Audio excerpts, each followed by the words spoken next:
পরিবারের সাথে কোনো সিদ্ধান্ত নেওয়ার আগে স্ত্রীকে জানানোর প্রয়োজনীয়তা মনে করছেন না।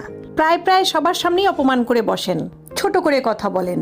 স্ত্রীর বলা তার ছোট বড় কষ্টগুলোকে বেশিরভাগই বকবকানি ভেবে ইগনোর করেন।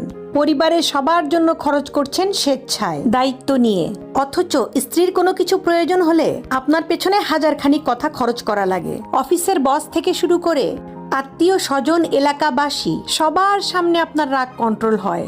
শুধুমাত্র স্ত্রীর সাথে সাধারণ বিষয় নিয়েও যাচ্ছে তাই ব্যবহার করেন। যদি সবার সামনে স্ত্রীর প্রতি একটু যত্নশীল হওয়াকে আপনার কাছে আদিক্ষেতা মনে হয়, তাহলে আমি বলবো ভাই, আপনি ওই দিনকে ভয় করুন যেদিন আপনি বিষের বোতল হাতে নিয়ে দাঁড়িয়ে থাকলেও আপনার স্ত্রীর বিন্দুমাত্র কিছু আসে যাবে না।